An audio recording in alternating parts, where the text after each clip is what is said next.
This week, we go into the Local Energy Rules archives in anticipation of our forthcoming series on public power. Over the summer, we'll be sharing 6 episodes focused on the growing interest in city-owned utilities, what they are, how cities get them, and what they have or haven't been able to achieve in the pursuit of renewable energy.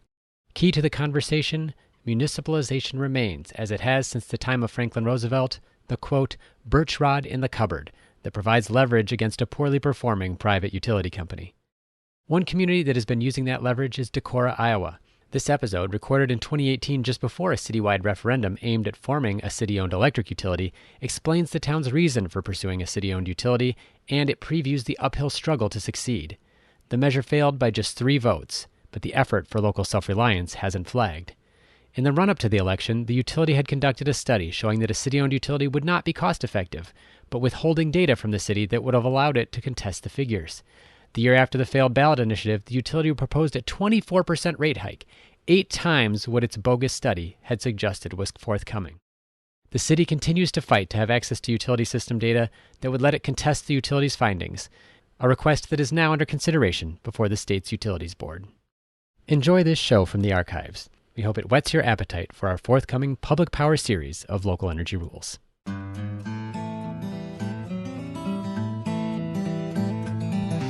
In 30 states, communities and individuals have no choice for their electricity provider. Instead, states have granted monopolies to electric companies in exchange for sometimes inadequate oversight of public regulatory commissions. As a final accountability check, however, cities have often retained the power to take over the utility and run it as a public service. Andy Johnson and Joel Zook are with Decorah Power, an effort in the small town of Decorah, Iowa, to put the public back in public utility. On May 1st, they're asking Decorah residents to support a ballot measure to move ahead with forming a city-owned electric company. Johnson and Zook recently spoke with me about the feasibility study showing Decorah electric customers could save 30% on their bills, the advantages of local control, and the uphill fight against a company using their utility bill payments to finance the opposition. I'm John Farrell, Director of the Energy Democracy Initiative at the Institute for Local Self-Reliance, and this is Local Energy Rules, a podcast sharing powerful stories about local renewable energy. Joel and Andy, welcome to the program. Thanks. Hey, thanks for having me. So, Joel, I'd like to start off really quick and first ask, you had this feasibility study in the field looking at basically would it make sense for Decorah, Iowa to take over and be its own electric company. What did you learn? We found that it was very favorable. We were hopeful that we would have some positive economic benefits of the feasibility study, just looking at what our rates are currently and compared to what other municipal electric utilities around Iowa are. But we were a little overwhelmed by, I think, honestly, how good that the rates looked. The study projected that the city could basically offer the same reliable service at about 30% less cost. So it's sort of the bottom line that it would need to charge for power. And so that turns into about a savings of about $5 million a year. And then the question would be, what is it that the city would do with that savings? Is that something that you can offer the customers rate relief? Is it something that you want to pay down your debt more quickly from that acquisition? Or more investment in local infrastructure or other things like that. So it's pretty exciting. So what would be the difference between power provided by Alliant Energy, who's your current utility company, and Decorah, Iowa's municipal utility department that's $5 million less? I mean, is there anything different about the energy that people would receive?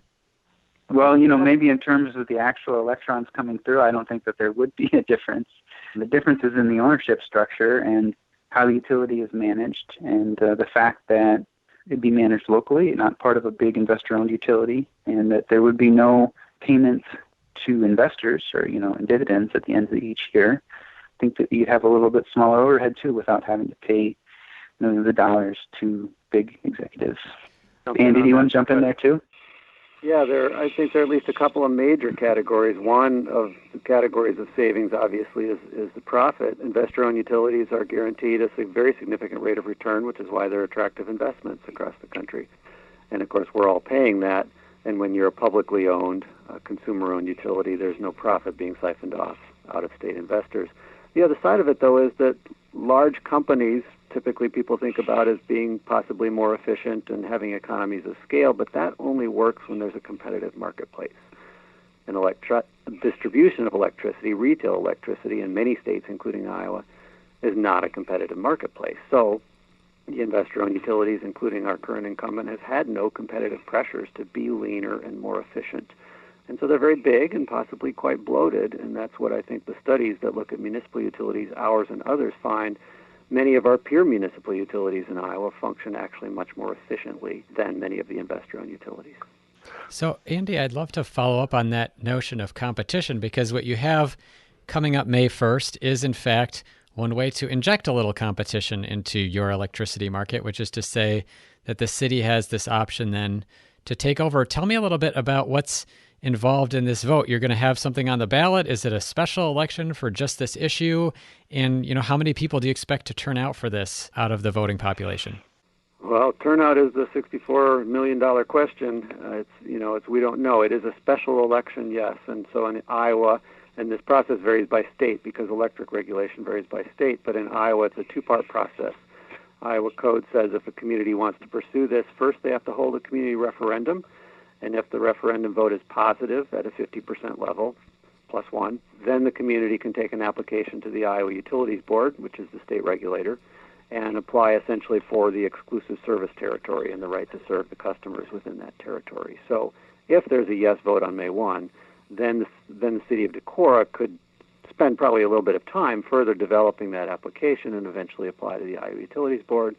And at that point, see if the economics still hold up, and the utility board can essentially rules in, quote, the public interest. And so they're not required to rule in favor of a community. They can rule either way. And then eventually whoever comes out on the losing end of that could go to the courts or not. But that's the process. So I'm curious, with the feasibility study that was completed that showed some significant potential benefits for electric customers in Decorah, is that kind of information the stuff that you'll share with the utilities board should the vote go your way and folks agree that you should move toward a municipal utility, or are they going to be looking for a lot of different information? We would certainly share, the city would share that feasibility study and probably flesh it out even further with some additional analysis, and would need some legal counsel to present all that to the utility board. Now, the incumbent utility, Alliant, of course, would object and would then be sharing their own competing information, saying it's not in the public interest, and probably challenging some of the city figures at that point. And the utility board and their staff, of course, would have to do a great deal of analysis to sort out where the truth lies and where the public interest lies. One of the things that I think Joel mentioned in the implications, or maybe it was you, Andy, was this notion about local management and then kind of the decision-making power the city would have about what to do with the savings that come from being a municipal utility. Are there things that the utility board is not going to consider, but that people who are voting on May 1st may actually want to take into account in having a municipally run utility? This is one of the challenges, and I'll be brief and let Joel jump on this too, because it's an unknown, really. There was only been one case this century in Iowa, and that was a 2006 to 2008 case where communities applied. And in that case, the utility board said no. It was a set of 5 very small communities. Combined, they're smaller than our relatively small community of Decorah. And the board said no, but they said, really, this is not an absolute no. It's just that you didn't dot all your I's and cross all your T's when it comes to the study, when it comes to economics, when it comes to reasoning. You're welcome to return here. But also they essentially were saying, here's a roadmap in the future for communities. Here's what we'd like to see. And they actually opened it up to a wide variety of reasons that they will seriously consider, one of which is economic viability for sure, but also their understanding of the ability of a community to actually manage a utility, their understanding, interpretation of communities' motivations beyond just economics and cheaper energy, for example, stewardship and whatnot. So they said they would look at all of those things. Now, this is a different utility board, and so it's an open question what exactly they're looking for. Joel, did you have anything you wanted to add? No, I don't think. I mean, other than just to say that the community has been really engaged in them, I think, on all of those issues, and that everybody is asking about not just rates, not just reliability, not just where the energy is coming from and what kind of energy efficiency programs a new utility would have. all of that gets asked, I think, by everybody. And of course, other people are going to have different priorities than each other, but everybody's interested in the big picture. So it has been, I will say this, it's been really interesting to watch the community start to get engaged on energy issues. And I think that Decorah is probably one of the most energy literate small towns in America. And if not before this, then certainly through this process. So, Joel, tell me a little bit more about what opposition Alliant has put up to this, because as Andy alluded to, this has not been a competitive market. And in fact, there are some pretty interesting stories over the past couple of years in Iowa about just how far utilities would go to defend their turf with regards to solar installations, for example, a very significant Supreme Court case in Iowa around whether or not folks could lease solar on their rooftops. What has Alliant done to oppose this, presuming that they oppose it? And what has that meant for the local efforts to inform people about what this choice means? Well, we expected all along that they would not be exactly happy about this initiative, and they've got a right to defend their own business interest, which of course they're doing. But, I think that we've been told at the beginning that there's an industry playbook for dealing with a municipalization effort, and, you've only got to get 51% of the people to vote no, and if you can scare half the community off, that's a successful strategy, and I think that seems to be the basic strategy that they're using. There's a lot of numbers that they've thrown out there that are wildly inflated, and I think that they're inflated beyond even what's reasonable. But, to someone who doesn't want to look at the numbers, who doesn't really know how to dig into the numbers and to access what do these numbers really mean, your first instinct is just to kind of to split the difference. And if we say 10 and they say a million, it must be somewhere halfway in between there, even though it's not quite the case. Do you find it difficult then, in order to kind of give people straight answers, when the utility is exaggerating to such a degree? And is that a problem for the city itself in terms of what it's able to say? Obviously, I'm sure the municipal government is kind of a trusted entity. Can they play any role in helping to mitigate the kinds of things that the utility is saying in order to defend its ownership of the grid system? Sure. Well, it is easy to talk to people, I think. One of the great things about being in a small town is that you know a lot of folks. And so being able to talk to people and present them with facts and to back up the numbers, that's certainly something where I think that we as this group of citizens have the advantage. The tough place is, how do you distill that to a sound bite? And, none of us are really marketers. And it is a big issue, and it's hard to maybe get that onto the back of a postcard where you can sell some fear of higher rates, and the fear of the unknown. It's just that maybe plays better into a one-sentence soundbite. But as far as the city taking a look at and getting information out to the citizens, they have done a very good job. The city itself can't take a stance on the issue of a vote yes or no, but they have held several town hall meetings to get questions from the community and to be kind of that neutral third party to say, look, here are the facts. And those have been very helpful, and just in terms of kind of separating some of the misconceptions and even misunderstandings of people of what this really means. You're listening to an interview with Joel Zook and Andy Johnson from Decorah Power. I'm John Farrell, and Local Energy Rules will be right back. Hey, thanks for listening to Local Energy Rules. If you've made it this far, you're obviously a fan, and we could use your help for just 2 minutes. As you've probably noticed, we don't have any corporate sponsors or ads for any of our podcasts. The reason is that our mission at ILSR is to reinvigorate democracy by decentralizing economic power. Instead, we rely on you, our listeners.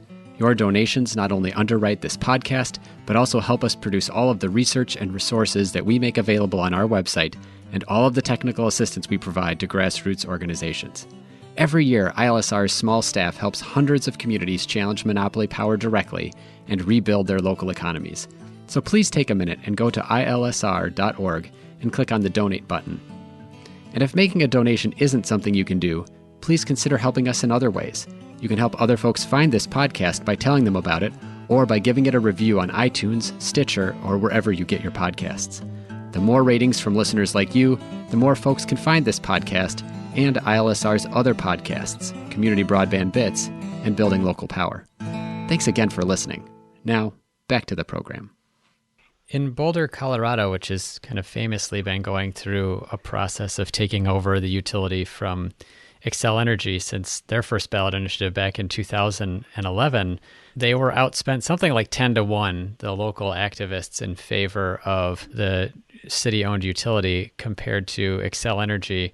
I'm curious if that squares with what you're seeing in terms of the amount of money and resources Alliant is willing to put in here, and whether or not you feel like there's a way to overcome that disadvantage. Yeah, we don't know exactly what Alliant is spending, but I suspect it may not be too far from that 10-1. It's hard to say. It's a very large advantage for sure, which raises a fair amount of questions too, doesn't it, about the regulated monopoly approach to investor-owned utilities. The money Alliant is spending, or any investor-owned utility around the country that might engage in a no campaign like this to try and prevent the community from sort of taking its destiny into its own hands, the money they spend is our money originally in almost all cases. I mean, there may be cases where an investor-owned utility has other lines of business, but generally an investor-owned utility is in the energy business, and they're granted by we, the people, and our regulators the right to serve us and make a profit. So then what they can say at this point in efforts like this is, well, we're not using ratepayer dollars, we're using our shareholder dollars, or we're using a different pot, political action dollars, right? Except that all those dollars, as far as I know, originated from the ratepayer. So the regulators grant the utilities the right to earn a profit. The utilities then can take those profit dollars and turn around and distribute them to shareholders, but also for other uses like this, that can turn around and use our own dollars against us in the community and drop maybe $500,000 in a small town to spread fear and confusion and try and prevent the community again from sort of taking its own path. So it raises a lot of questions. Free speech is one thing, honesty and truth in these conversations is a whole different ballgame.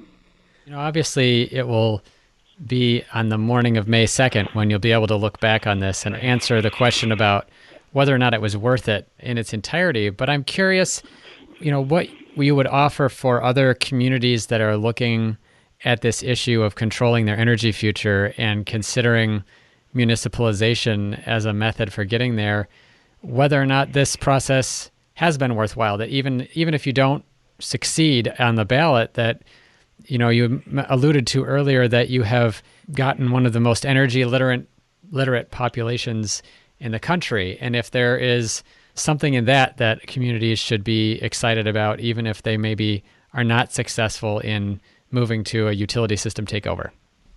Well, like you said, I think we've got people engaged, and I think that's a really good thing that they're paying attention and thinking about how this impacts their daily life and the economy of the town that they live in.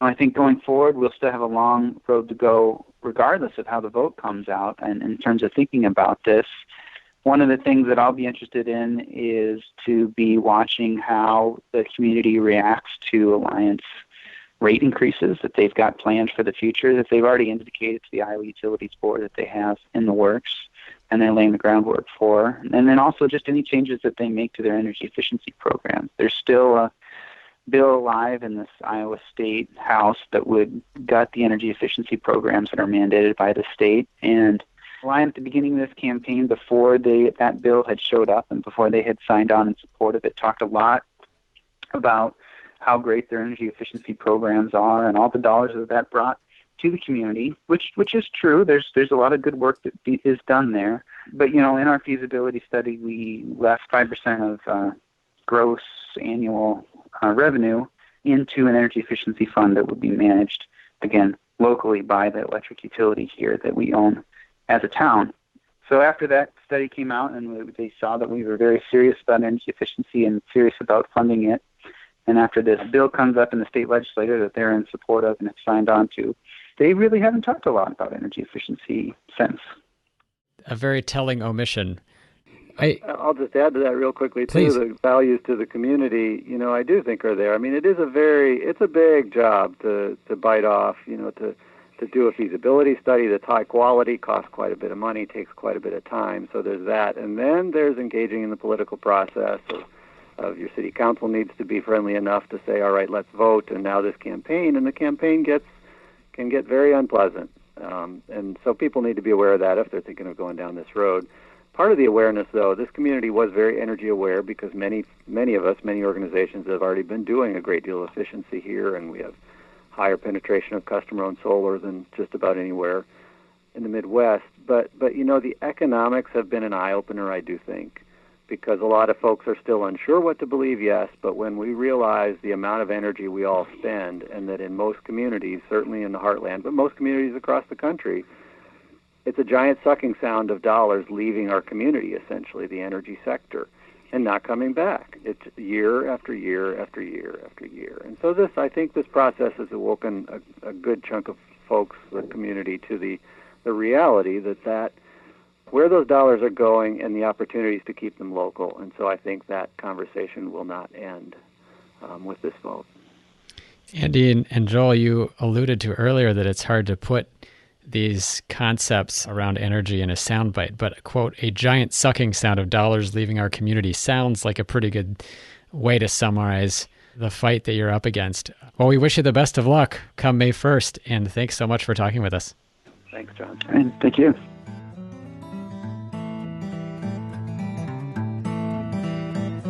You just heard a 2018 Local Energy Rules interview with Andrew Johnson and Joel Zook, leaders of the citizen-led municipalization movement in Decorah, Iowa, speaking about their quest to dramatically increase local influence over their community's energy future. On the show page, look for links to earlier episodes about Decorah's pursuit of energy democracy, as well as numerous other Local Energy Rules podcast interviews with communities pursuing municipalization or using their city-owned utility to benefit the local economy with clean energy. Local Energy Rules is produced by myself and Maria McCoy, with editing provided by audio engineer Drew Birschbach. Tune back into Local Energy Rules every 2 weeks to hear more powerful stories of communities taking on concentrated power to transform the energy system. Until next time, keep your energy local, and thanks for listening.